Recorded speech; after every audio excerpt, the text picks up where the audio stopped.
It's on. Friday Football Fever. Brought to you by Arizona Health Exercise Equipment. How's your energy, Southern Arizona? Good evening to you.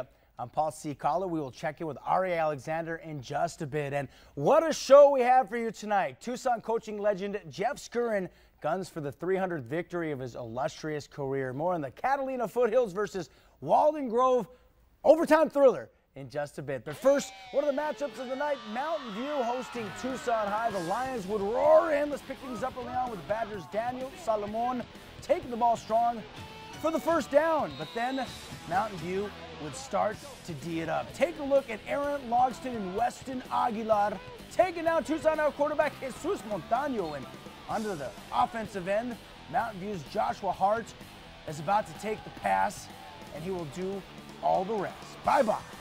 Laters. Mountain View would lead 21-7 at the half and hold on for the 42-20 victory.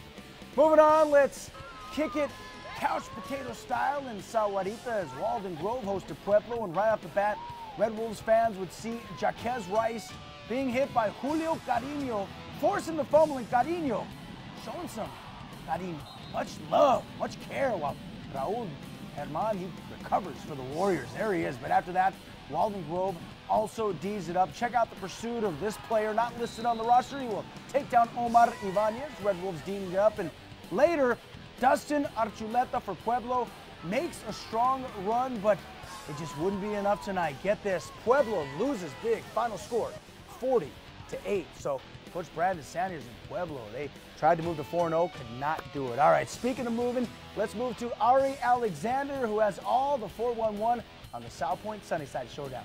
Hey, Paul, it's been a nightmare season for Sunnyside High as Coach Roy Lopez and the Blue Devils are traveling to South Point, hoping to avoid their fourth loss in 5 games this year against one of the best teams in Southern Arizona.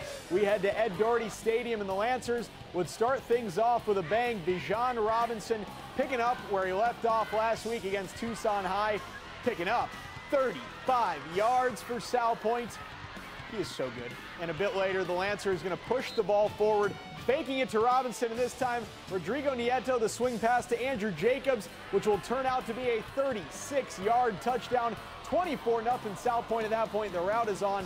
Lancers go on to win 38-15. 0-4 Rincon looking for its first win of the year at home against Rio Rico. And Rincon, new quarterback in Roman McDowell. He's going to hand it off to Eric Taylor for the opening touchdown. Extra point no good. 6-0 Rangers. Down 14-0 though. Rio Rico will get something going. Adrian Rodriguez to Vance Weavers for the long touchdown on the tight end seam. Big guy, big score, 14-7. But McDowell would show what he can do off the zone read, and he is just going to run through that Rio Rico defense, breaking tackles, making guys miss. McDowell off to the races. It's a race he would win, 28-7 Rincon at that point. But look at this, Ricky Perez, 4 months ago, cancer diagnosis. 1 week ago, his last chemo treatment, scores his first touchdown of the year. What a play from him. Big game, too. Rio Rico would go down 49-14. Look out for Ricky Perez's inspiring story in the near future.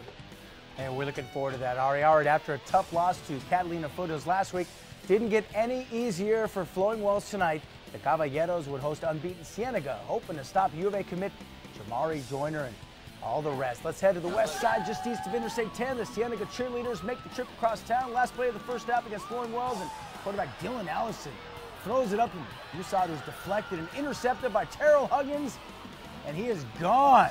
That, folks, is a touchdown. It is 42-0 Cienega leading big. Flowing Wells would start well in the second half, though. Allison will throw to Michael Ogas. That, folks, is a touchdown for the Caballeros. They get on the scoreboard, but here's the final score, 49-0. Cienega wins big. And on to the east side, Tanque Verde fans having a fiesta in the student section. Sabino hoping to ruin that party. And from the onset, Alex Bell to Bennett Nottingham, and he is going to run his way through that defense and find the end zone. SaberCats take a 7-0 lead. And on defense, the intensity continues. Will Offerman going to force the Tanque Verde player out of bounds. All Sabino this evening, and guys cheering in our face. SaberCats win 35-0. Hey, thanks a lot, Ari. We're far from over with, after the break, highlights from 8 more teams in the Tucson area. Plus, we head to Vail with history in the making as Tucson coaching legend Jeff Skurin guns for victory number 300. I'll tell you this, it was a lot more exciting than you'd think, forcing overtime. Could Empire High School spoil Catalina Foothills night? That and more next.